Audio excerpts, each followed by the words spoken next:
Situated on a hill overlooking the Sea of Marmara and the Bosphorus, Hagia Sophia has gone through various transformations since it was built in what is now Istanbul in 537, and it remains one of the most important monuments of the world. And now it will once again house prayers while remaining open for visitors. But let's first look at how the majestic structure came into being and how it functioned over time. Byzantine Emperor Constantinius II commissioned the construction of the first Hagia Sophia in 360. It was built with a wooden roof and was soon burned to the ground in riots. Theodosius II built a second version as a grand marble structure in 415, which was razed to the ground for the second time during the Nika Revolt in 532. Some fragments of that building still remain today. The building that does remain today was built in 537 during the reign of Emperor Justinian I, whose desire was to build the largest church of his time. According to oral tradition, after its completion, he exclaimed, "Solomon, I have surpassed you," referring to the first temple built by King Solomon. Hagia Sophia then remained the world's largest church for nearly 1,000 years. The church was fortified and turned into a mosque after the Ottoman Sultan Mehmed II conquered Istanbul in 1453. The Sultan kept the name Hagia Sophia while he had the church repurposed as a mosque after covering mosaics along its walls with plasters. He also added Islamic features such as minarets and a mihrab, a niche in the wall where the Muslim imam would lead prayer in the direction of Mecca. It remained the principal mosque in Istanbul right up until 1616, when construction on the Sultan Ahmet Mosque, also known as the Blue Mosque, was finally completed. In 1931, the founder of the Byzantine Institute of America, Thomas Whitmore, traveled to Istanbul and obtained the permission of Mustafa Kemal Atatürk, the first president of the Republic of Turkey, to oversee the removal of plaster covering the Byzantine mosaics in Hagia Sophia and turn it from a mosque into a museum. The 1972 book, Hagia Sophia, A History of Constantinople, quotes Whitmore as saying, "Santa Sophia was a mosque the day I talked to him. The next morning, when I went to the mosque, there was a sign on the door written in Atatürk's own hand. It said the museum is closed for repairs." While some say these steps are what led to the conversion, some Turkish historians claim Atatürk considered turning Hagia Sophia into a museum as early as 1923, the year the Turkish Republic was founded. But it was in 1935 that Atatürk ordered the conversion along with the Turkish Assembly of Ministers. The majestic dome structure was named one of UNESCO's World Heritage Sites, and it has been Turkey's most popular tourist attraction ever since, seeing 3.8 million visitors in 2019. In recent years, there have been calls to return the eclectic structure back into a mosque to honor the Islamic history of the country and the legacy of Ottoman Sultan Mehmed II. A hearing on whether Hagia Sophia should remain a museum where no prayer is allowed was held on July 2nd. The court has now decided that prayers will be able to resume once more at the Hagia Sophia, paving the way for it to become a mosque once more, while visitors will still be able to visit the historical site. Turkish President Erdogan says the Ottomans converted the building into a mosque instead of razing it, a fate he says was suffered by many mosques taken from the Ottomans, and that its historical, cultural, and sentimental value has been protected ever since. He also noted that there are 435 churches and synagogues in Turkey where Christians and Jews can pray.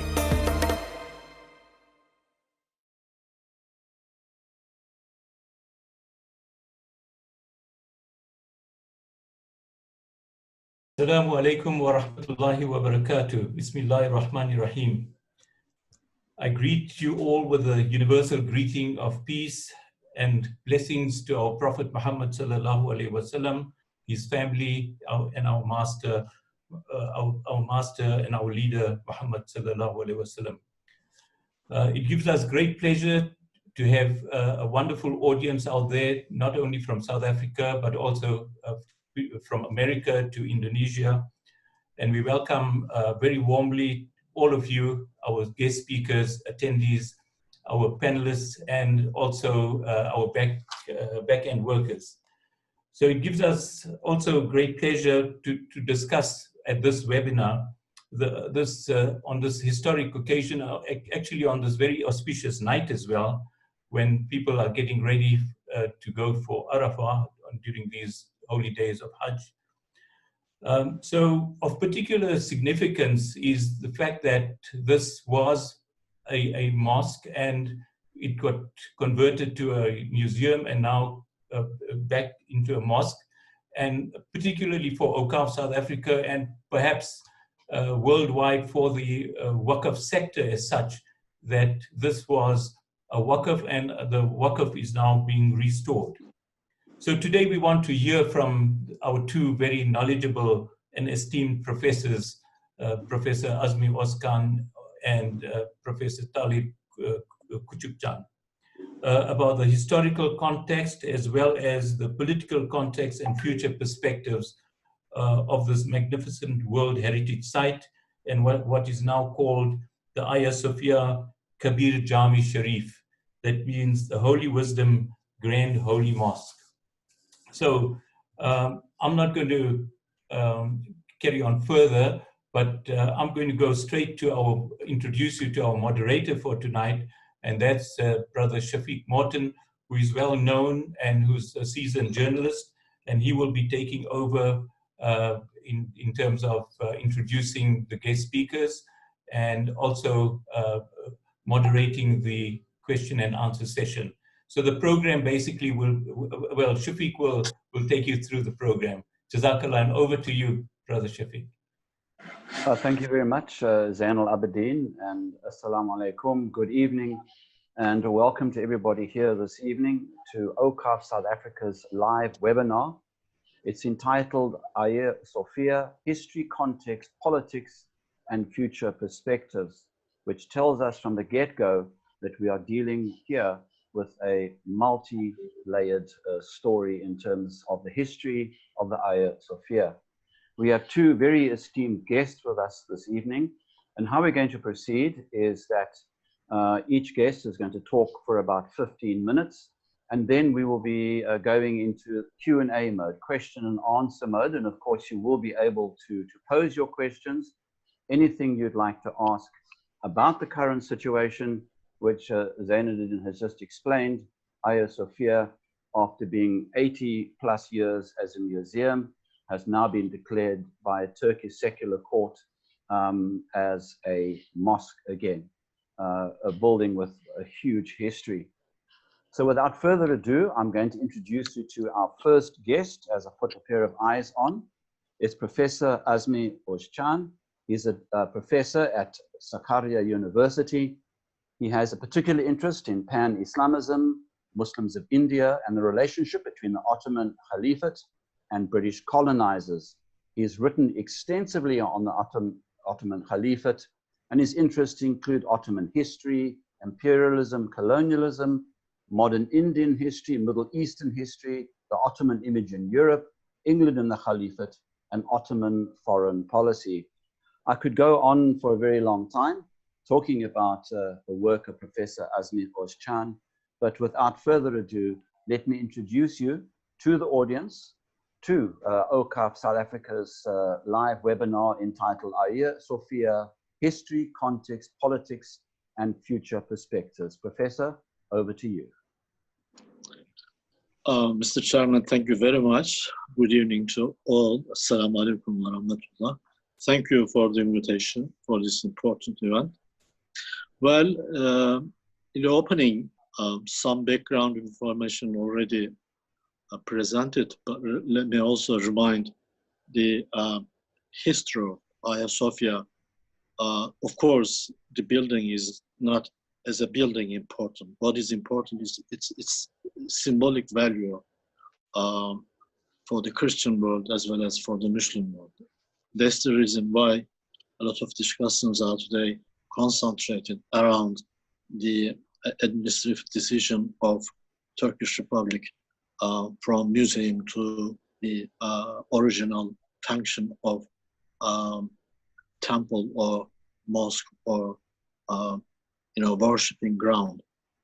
The meaning is of Hagia Sophia is divine wisdom. It is important because Sultan Mehmed the Conqueror did not change the name. It was originally built as an Eastern Orthodox cathedral almost 1,500 years ago. And it has a long enduring symbol of the well-known city of Istanbul. It is significant. It is related to histories of European countries as well as Muslim countries. It is related to today international politics, religion, art, architecture, and else. For almost 1,000 years, Hagia Sophia, which is in Turkish also similar pronunciation, Hagia Sophia, was the largest enclosed space in the world and regarded as an engineering structure, engineering miracle. It was designed to impress the strength and wealth of Byzantine empires upon their own subjects and also visiting dignitaries alike. It was originally built as a basilica, as I told, for the Greek Orthodox Church. However, its function has changed several times in the following centuries. In fact, there were 3 Hagia Sophias. The first 2 of them, the first 2 Hagia Sophias, they were wooden constructions. So because of fires and earthquakes, they were disappeared. In the 16th century, however, Emperor Justinian ordered the construction of new Hagia Sophia at the beginning of the 6th century, because at the time the repair of the collapsed Hagia Sophia was almost impossible. So he invited the renowned architects of the time, Isidore from Milet and Anthemios from Ephesus, to build a new basilica. And this new 3rd Hagia Sophia was completed in 537 and still remains today. But in the course of time, several earthquakes it endured and also fire. Right from its opening, this Hagia Sophia, I mean the 3rd one,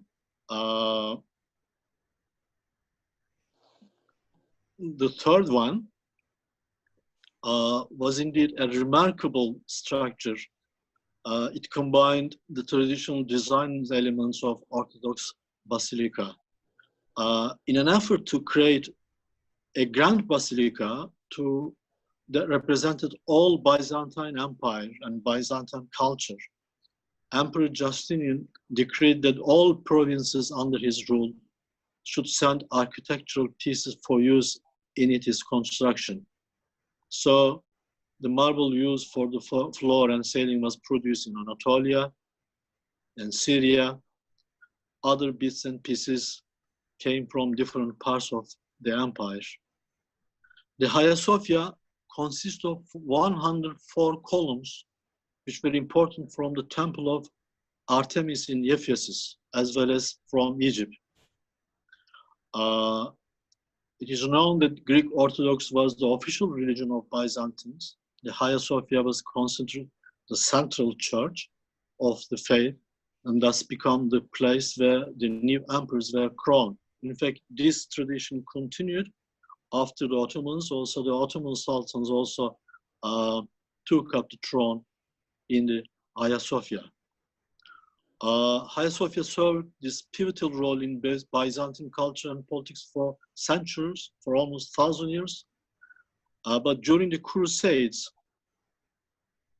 experienced an unfortunate times, the city of Constantinople, of the name Constantinople of the then, and the surrounding Hagia Sophia was under Roman control for a brief time.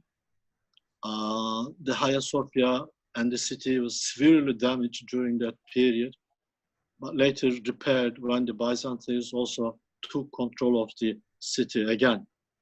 That's why a famous saying still goes, I would rather see the Turkish turban than the Catholics, the priest of a Byzantine church was reported to have said at the time. The next significant period of the change for Hagia Sophia began after 200 years, when the Ottomans, led by Emperor Mehmed II, known as Mehmed the Conqueror, captured Istanbul in 1453. The Ottomans renamed the city as Istanbul. I think it comes from the name Islam Bol. A brief period of time, this very name is also used for the city, Islam Bol, that's full of Islam. As Islamic religion was the central religion of the Ottomans, the Hagia Sophia was renovated into a mosque. As part of the conversion, the Ottomans covered many of the original Orthodox themed mosaics with Islamic ones. In the course of time, for example, during the time of Suleiman the Magnificent, installed 2 bronze lamps on each side of the mihrab. 4 minarets also added to the original building, partly to fortify the structure, to resist the earthquakes and other construction problems, and partly for religious purposes, to call the public to the prayer for the muezzins.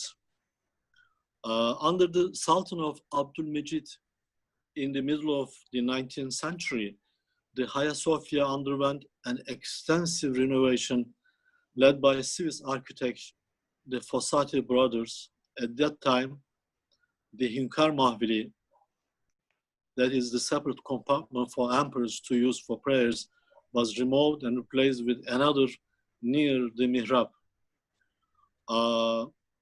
The Hagia Sophia role in religion and politics remain still very attractive, even after 100 years after the Ottomans. So over the centuries, it became also central construction for the Ottoman culture and Muslim culture in Istanbul. It was decorated with mosaics depicting religious figures. Later on, Kazaskar Mustapha's writings also ornamented in the mosque. So, as the capture of Istanbul and the Hagia Sophia from Orthodox Greeks by the Muslim Ottomans is considered a high watermark of the period.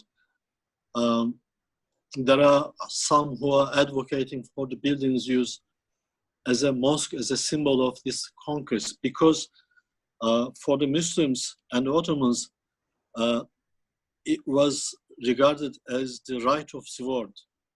The reason for this, before the conquest of Istanbul, Sultan Mehmed II asked the Byzantine Empire to surrender the city.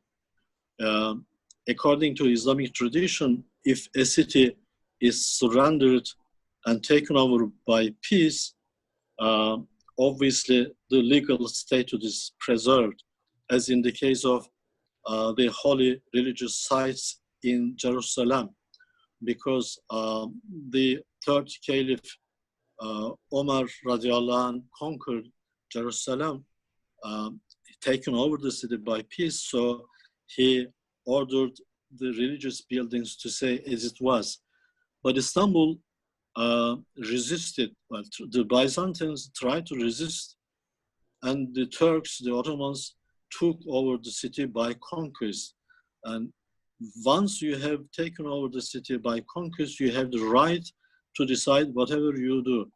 So the conversion of the Hagia Sophia Church is important in that respect, because it still kept its religious function, whereas in many occasions where Muslims lost their countries and lost their religious buildings, history records many of them were demolished rather than being kept as a religious site.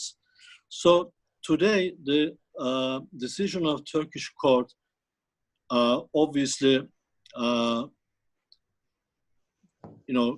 gain attraction from all over the world, and also the decision of Turkish government to convert the building from museum to mosque is welcomed by the Turkish public in general and the Muslim world. Of course, there are objections and still going to be objections. But as far as I'm concerned, it should be regarded as an internal matter of Turkey. And it is the question of sovereignty. So as long as an independent country who has own right to decide whatever she wants to do, I think the government is entitled to do that. And that's what happened in Istanbul today. The current issues revolved around the Hagia Sophia decision. Obviously is going to be touched upon by Professor Talip Küçükcan. But I just try to give a brief background information about the importance of Hagia Sophia, about the periods that Hagia Sophia gone through from Byzantines to the Ottomans. For the moment, I think that's enough for me because already I surpassed the time that is allocated to me. Professor Azmi Özcan, thank you very much for your very informative address. And of course, this is the AWQAF South Africa's webinar. And just to remind you of what we're discussing about Hagia Sophia, its history, its context, its politics, and future perspectives. It's a multi-layered story, and Professor Azmi has given us an indication of some of these very subtle layers. Don't forget that during this webinar, a poll will be popping up on your screen. Please vote. AWQAF South Africa is very interested to see what you think about this issue. So during the course of this particular webinar, it will pop up on your screen. Please feel free to vote during the polls. Let's get to our next guest. It's Professor Talip Küçükcan. He is professor at Marmara University. He's a professor of sociology in Istanbul and a former personal representative of the OSCE, chairperson in office on combating intolerance and discrimination against Muslims. He is a specialist in state-religion relations, transnational migration, international freedom of religions, Turkey-EU relations, and Muslim minorities in Europe. Like our previous professor, a man who wears many academic hats. But Professor Talip, welcome, and it's over to you. Bismillah. Bismillah ar-Rahman ar-Rahim. Assalamu alaikum wa rahmatullah. I would like to greet all of you from Turkey, from Istanbul, where the Hagia Sophia is located. I would like to thank to the organizers of this webinar and everyone who is participating. Now, I would like to begin with two quotations in order to provide a wider context and conflicting views on the reinstatement of the Hagia Sophia as a mosque. One comes from the president of Turkey, who is behind the decision. He was very strongly supporting the idea of returning Hagia Sophia into a mosque again from museum. Actually, it was one of his long-term objectives. Yesterday, there was an event in Turkey which was mostly ignored by the international media who covered the Hagia Sophia widely. Yesterday, there was reopening of Sümela Monastery in Trabzon, which was built 500 years ago. And it was restored by the public funds from Turkey. Yesterday, Erdogan opened that monastery again because the restoration has been completed. And in his speech, he said the following, I just quote from him. If we were a nation targeting the symbols of other faiths and beliefs, the Sümela Monastery, which we have had for the last 5 centuries, would be gone forever. That is indicative of his, I think, views of religious pluralism and the legacy of religious communities in Turkey. Yet, I also would like to quote Orhan Pamuk, who is a Nobel Prize winning novelist in Turkey, whose books were translated into several languages. And he said the following: to convert Hagia Sophia to a mosque is to say to the rest of the world, unfortunately, we are not secular anymore. It means for him, this is to say to the rest of the world that we are not happy with the West. Here you can see an intellectual from Turkey who is opposing to the idea of Hagia Sophia opening again as a mosque on the grounds of secularism. I just would like to concentrate my talk on this idea of secularism and its transformation in Turkey and how it has impacted the government, the society, and state-religion relations in Turkey. I will, of course, use Hagia Sophia as just one of the examples. If we want to understand the discussions and debates revolving around Hagia Sophia, we need to look at Turkey and its origins. Azmi Özcan, Professor Özcan, has really very successfully explained the historical background. But when we look at the transition from Ottoman Empire to modern Turkish Republic, we have seen lots of ruptures in terms of religion, civilization, the Ottoman legacy. Ottoman legacy was ignored at best, and sometimes it was actually refused by the founding fathers or the founding philosophy of the Republic in Turkey.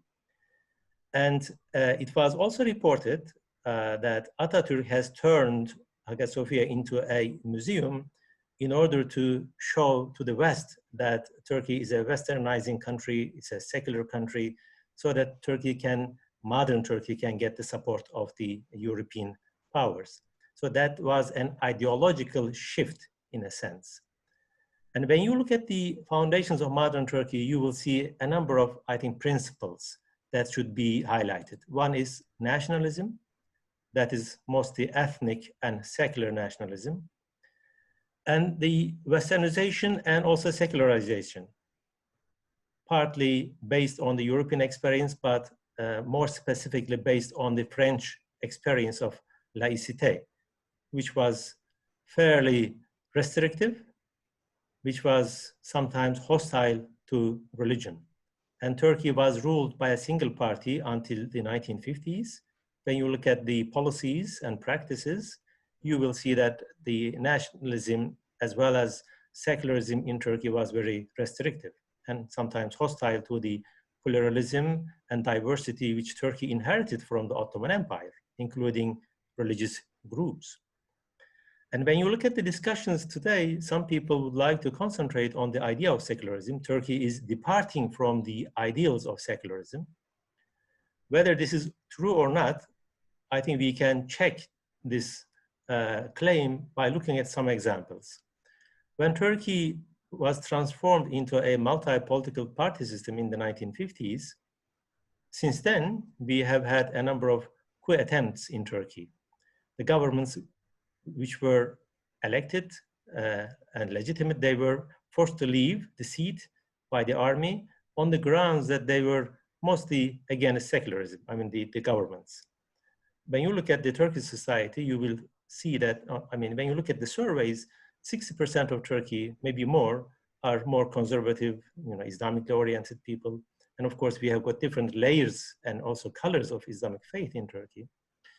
But the main center of the government and the politics, they were following a very restrictive secular policies towards Islam. Azan was translated into Turkish, for example, and headscarf was forbidden for many years. Religious symbols were suppressed. Religious education was not allowed until 1950s. After 1950s, of course, we have seen a lot of improvements, especially under Özal in 1980s and 1990s. However, this tension between secular Turkey and the, let's say, transformation of secularism in a sense, because in the Turkish context, sometimes some of the concepts are used not very rightly. For example, when people talk about Islamic politics or Islamic groups, in many Muslim contexts, this was interpreted as, again, a secularism. Whereas in the Turkish context, when you look at the conservative political parties, they did not oppose to the secularism itself, but they opposed to the interpretation and application of secularism in Turkey, which was, as I said, modeled on the French laïcité. And today, when you look at the French laïcité, which is more restrictive, sometimes hostile to religion compared to many, I think, European countries and compared to US experience as well. And now coming today, the discussions and debates over Hagia Sophia and the government policy, what we have seen since 2002, there has been, I think, important transformation of secularism in Turkey from a restrictive secularism, a secularism that would embrace freedom of religion, equality, diversity, and respecting all kinds of religious expressions, not necessarily the Muslim one, but also other religious faith groups, including Alevi community in Turkey, which is an unorthodox Islamic denomination. What we have seen in the last 10 to 15 years in Turkey is that many restrictions on religion were lifted. And more importantly, the previous governments in the 1930s, 40s, and 50s, they have confiscated the properties of non-Muslim foundations in Turkey, Christians, Orthodox, and Jews. Their properties were taken over by the government in Turkey on the basis of religious identity, on the basis of secularism, you name it. But the current government in Turkey, as I said, tried to interpret secularism as a system, as a legal principle that would embrace freedom of religion, freedom of expression, and also religious diversity. There is a discussion in Turkey, and I think outside Turkey, that the current government sometimes is described as as having an ideology which is called a neo-Ottomanism, which is longing for the Ottoman Empire. And the Ottoman Empire is past, it's gone. But what Turkey is trying to do is to, I think, reconnect with the legacy of the Ottoman Empire, rather than reviving an empire, because this is not possible, because when Ottoman Empire disintegrated, we have seen the establishment of more than 38 nation states. They are there. You cannot bring the Ottoman Empire back. But what you can do, according to the government, is that we can reconnect with the legacy of the Ottoman Empire. And this is not to say that the government is following or pursuing a neo-Ottomanist agenda. And if you look at the, for example, lifting the headscarf ban in Turkey, this is a significant step. Can you imagine a country where the great majority of the country is having a headscarf, but headscarf is forbidden at the university, in the public spaces, and in the public services? Today, a veiled Muslim woman can become a judge in the country, can become a teacher, professor, etc. 5 to 10 years ago, it was something impossible. But not only the majority Muslim population enjoys freedom of religion in Turkey, but also non-Muslim minorities, as I said, whose properties were confiscated years back. Now, the current government decided that secularism, or the freedom of religion, should respect others as well. Therefore, the government decided I think it was in 2011, they changed the law to restore the properties of these non-Muslim foundations. And if you ask Greek Orthodox in Turkey, Armenian Orthodox, and Jewish people, they will confirm that they get their properties back. If they cannot get the property because it might have been used by some other purposes, changed hands, they can get the money. When this law was passed in Turkey, actually, it was vetoed by the president of the time. Later on, Abdullah Gül became president, and he passed the law. You can see the context in Turkey, how transformation of secularism is taking place, rather than departing from secularism. Because Turkey has a secular law, and as Shafiq Morton said in the beginning of his talk, I think it was a very short, but I think it was an illustrative of the Turkish case. He said the decision was taken by the secular law. Some people might think that Turkey is a Muslim country Therefore, the laws might be based on Sharia, but this is not the case. Turkey, as far as the lawmaking is concerned, is 100% a secular country. There is no reference to Quran in the law. There is no reference to the Sharia in the passing of the laws in Turkey. It's completely a secular country. Therefore, the decision is also opening Hagia Sophia as a mosque is also a decision by a secular court. And this decision is mostly supported by Turkey. If you look at the main political parties, not necessarily the ruling government, ruling party, Justice and Development Party, but also other parties, you will see that all parties agreed. They really, they did not at least oppose to the reopening of the Hagia Sophia as a mosque. The most telling story comes from CHP, Republican People's Party, that is the founding party of Turkey, established by Mustafa Kemal Atatürk. That is a staunchly secular party, but even that party recognized that there is a social and political transformation in Turkey, and this building, this huge building, beautiful building, now became a mosque, and there was not a strong opposition from across the country. Yes, there are some intellectuals, of course. There will be some maybe political groups that would oppose. I think that is something legitimate as well, given the democratic, I think, principles in all countries. People should have, could have different ideas, and they will be able to, I think, convey these messages. Now, especially with regard to the relations between state and religion, what we see in Turkey, yes, I think the great majority of Turkey is a Muslim, sociologically speaking, demographically speaking, but also Turkey inherited non-Muslim minorities and also non-Muslim cultural and religious legacy from the Ottoman Empire, which were neglected for many, many years. I will give you a few examples and finish my talk. There is a church in Van that's called Akdamar Church. It is a highly significant church for the Armenian Orthodox community, both in Turkey and also in Armenia itself.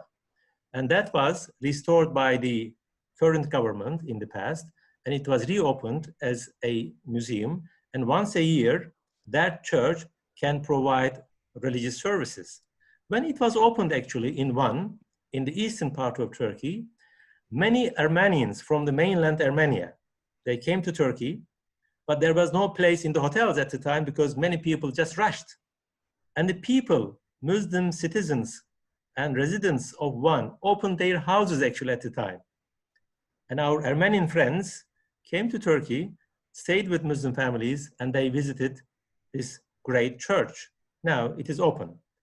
The second important event took place, I think it was last year. There is a Bulgarian church in Istanbul. It was open, but there was a lot of problems with the building. And again, the state funded the restoration, and President Erdogan actually went there in the opening ceremony. As you can see, there is no, I think, departure from secularism in Turkey, but there is a reinterpretation of secularism which would respect freedom of religion and equality, and also revive the religious diversity in Turkey, which was inherited from the Ottoman Empire. When you look at the international reactions, again, I think there was not a very strong international reaction as far as I could see. Yes, there were some people maybe not happy. The Pope himself, for example, he said he was feeling pain because this building was opened as a mosque. But one should underline the fact that this building is house of worship and it's open to all. I think it is now functioning as a house of worship, which is the intention of the, I think, constructors in the beginning. This is the, I think, political context. If you look at Russia, for example, there is a huge, I think, Orthodox community in Russia. Russia's recognized that this is a Turkish business in a sense. As Azmi Özcan, Professor Azmi Özcan said, this is a matter of sovereignty as well. And Turkey used that sovereign, I think, preference and opened it as a mosque.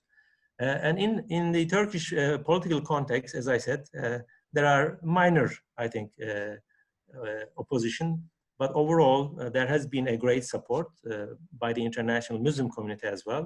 And we have seen, of course, some marginal Muslim leaders, I would say, they expressed their concern. But when you look at the government assurances that it will be open to everyone, it will be open to all communities, and it will be free of charge. People used to pay money actually when they want to visit when it was a museum, but today it will be free and it will be protected, it will be preserved. Not only Hagia Sophia, but there is a great synagogue in Edirne. That is the second largest synagogue in Europe actually. It was restored by the current government. Now it is open to visitors in Edirne. And I would like to welcome everyone, urge everyone, whoever comes to Turkey, to visit not only a mosque, but also a synagogue, also a church, to see the religious diversity in Turkey. With that, I would like to finish and wish Eid Mubarak to everyone, because on Friday in Turkey, it will be a Eid. And I hope that that Eid will bring peace, prosperity to all of us. Thank you. Thank you very much to Professor. And of course, this is a webinar hosted by AWQAF South Africa. It's entitled Hagia Sophia, History, Context, Politics, and Future Perspectives. We're going to go into our question and answer mode. And thank you so much to all the participants who've sent us so many questions. We're going to try and get through as many as we can. But before we go to the questions, I think it's important just to remind ourselves that what we've been reminded of this evening is that what we are witnessing is a transformation and a reinterpretation of modern Turkish society.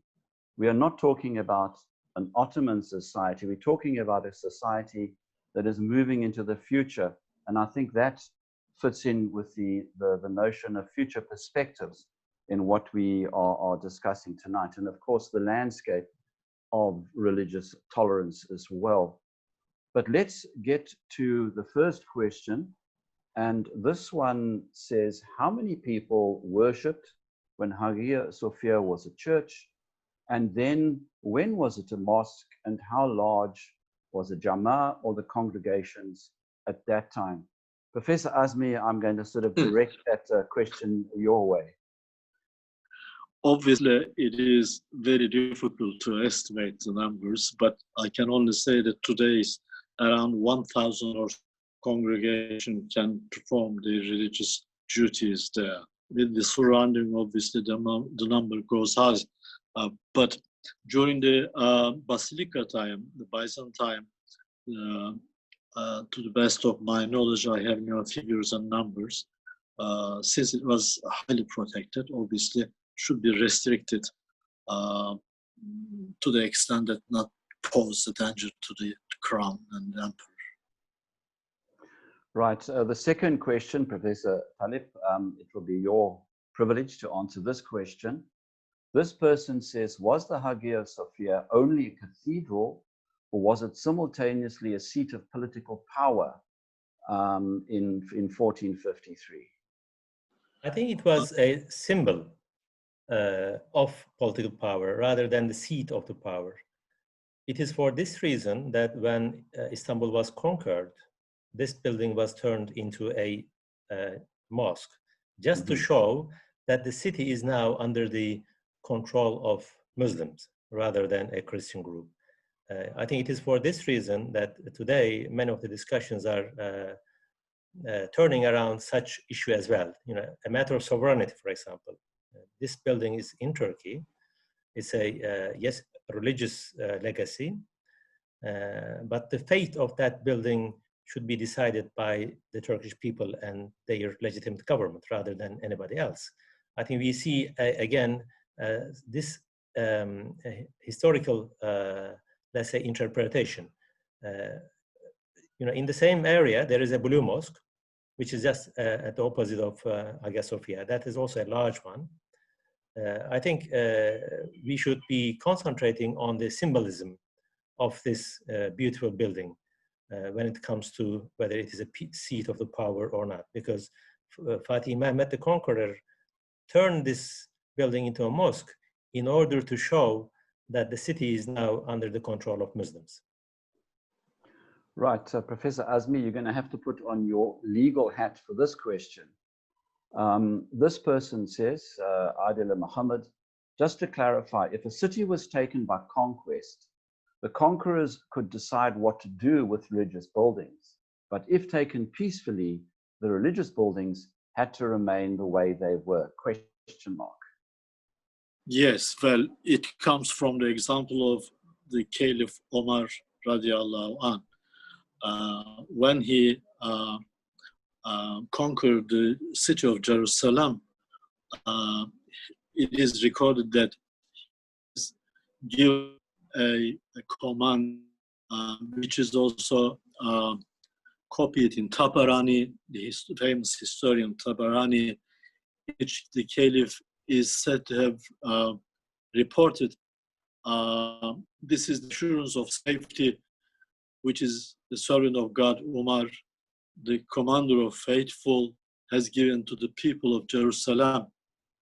He has given them an assurance of safety for themselves, for their property, for their churches, their crosses, and so on and so forth.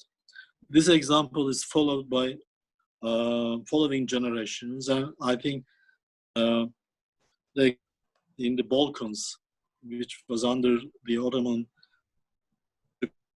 for more than 500 years, still remains, you see, hundreds of churches and synagogues and other religious buildings still on foot. So legally, Muslims, from this example, have decided that if a city is taken over by surrender, all religious relics and legacy should be preserved. But if the city is conquered by sword, as a right of sword, the conquerors can have the right to do whatever they do.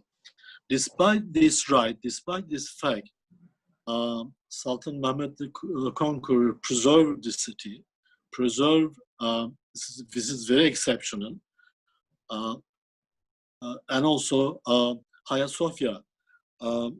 Remind that but the Turkish preservation, the Ottoman preservation, no building could have survived today.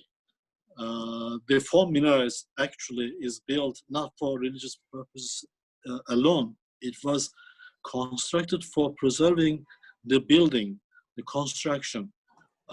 That's why the building can survive up to now. The thing that Westerners and other religious people fail to understand that for Muslims, the legacy of the Christianity and the Judaism is an entrust from God, Allah subhanahu wa ta'ala. So as Muslims, they are supposed to preserve the Christian legacy and the Judaism legacies.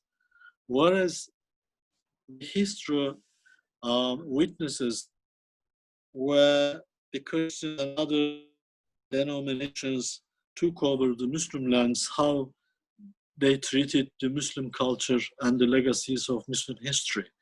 That's why today, apart from the Muslims, many other religious peoples, including the Greeks as well, welcome the decision.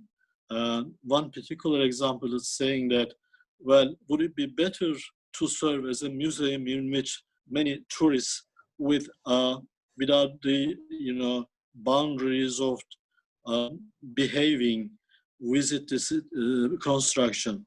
You see, it doesn't matter whether it is Muslim or other religion, as long as it is a place of worship, I think this must be welcome, they say. So I think the decision of Turkish government is up to the expectations of many Muslims and Turks. That's why it is widely welcomed in Turkey and all over the world. Thank you for that. Professor Talib, this question was referred to in the documentary previously, but Muhammad Akwawaya wants to know, what was it that caused Hagia Sophia to be declared a museum over 80 years ago? I think I have briefly alluded to this idea.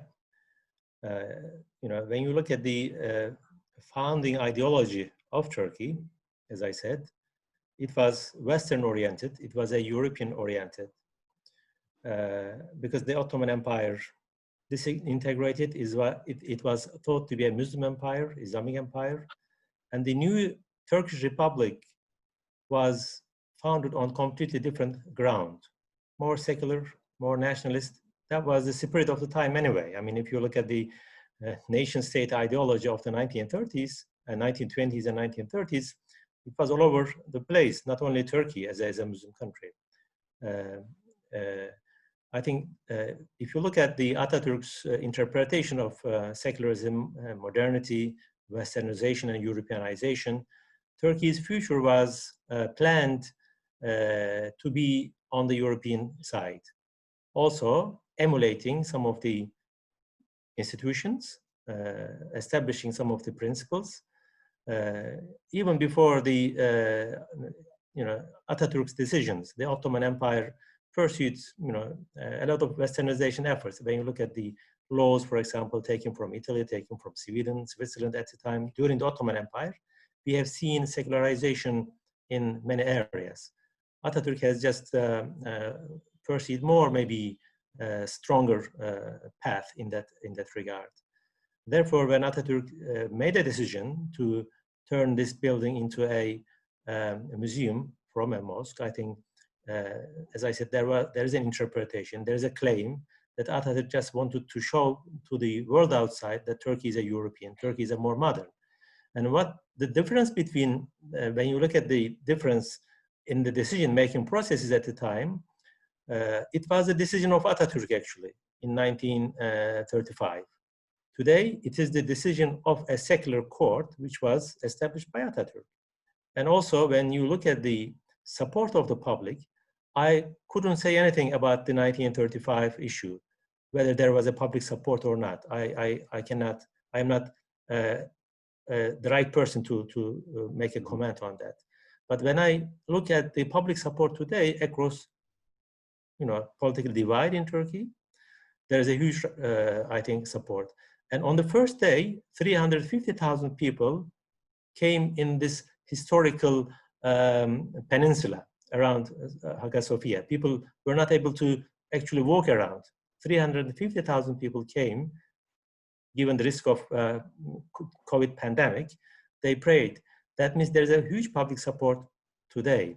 And in Turkey, I think everyone who looks at Turkey will know that there is hardly any consensus on any issue.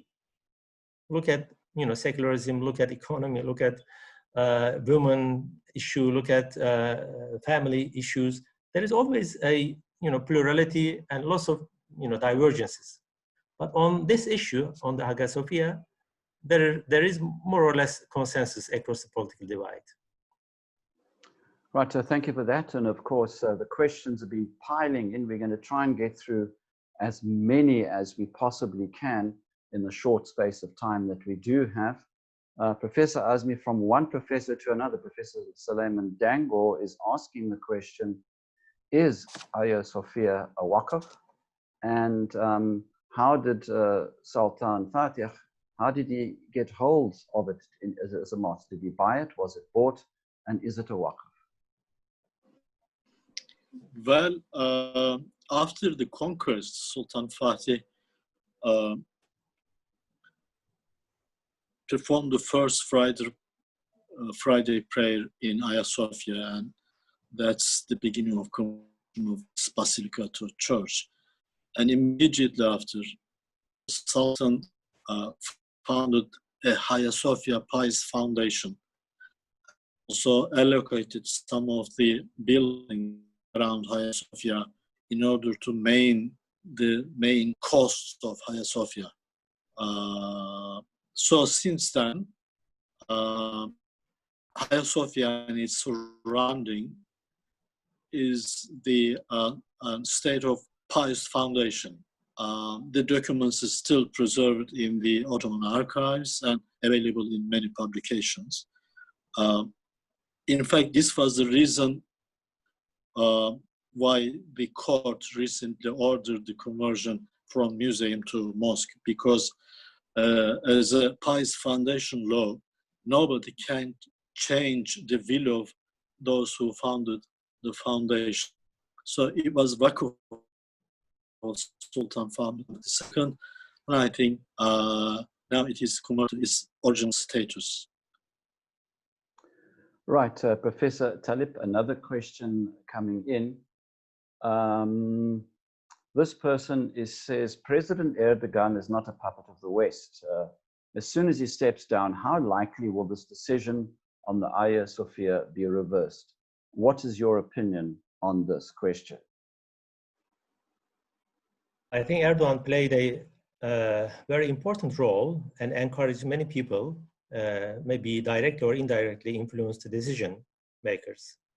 However, when you look at the public support, and also when you look at the origins of the demands for the reopening of Hagia Sophia as a mosque, it has started much before the presidency of Erdogan. And as I said, when you look at the conservative Muslims in Turkey, whether coming from right wing, whether coming from more conservative Islamic parties, this was a popular public demand in Turkey for many years. But because of the strong secular army, because of the strong secular academia, intellectuals, because of the strong secular media, it wasn't it was not a central issue, because when you look at the center and peripheral relations in Turkey, center was controlled by the people that I have just described. However, the periphery was a huge conservative Muslim Anatolian people. Now we have seen this, change of places. Now center does not have the same power anymore in Turkey. The periphery has the power. Therefore, if Erdogan goes, because the elections are in 2023, we don't know what will happen. Let's assume that he lost the power. It is very unlikely that the new president in Turkey will revert this decision. There will be a huge public, I think, outcry. To Professor Azmi, as we start to wind down, this might just be the last question. A lot of questions have been directed by the panelists in terms of the issue of secularism. Could you explain to us, how do we understand Turkey today? I know it's already been dealt with, but for the satisfaction of people who are asking all these questions, how does one reconcile a secular state declaring what was regarded as an interfaith secular space, which was the Hagia Sophia, back into a place of worship? Well, in the eyes of justice and law, no question is regarded as secular or opposed. I mean, they are just look at the case from the point of view of justice.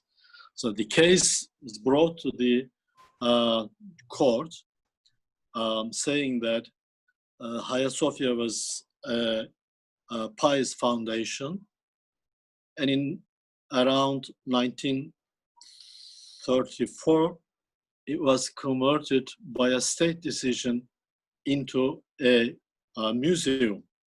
So, since it is the pious foundation, we demand as a public, it should be returned to its original status. So the court didn't look at the case as a religious matter or so. It is a legal matter. That's why it decided that since it is the pious foundation, it should function as the will of founders asked to be functioned. So this is a non-juristic matter in that respect. What is, I think, important is the rights of Turkey, whether Turkey has the right to decide as a sovereign state to implement the court decision or not.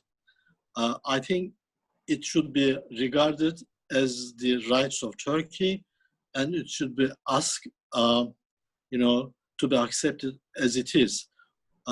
Without this, we cannot go further.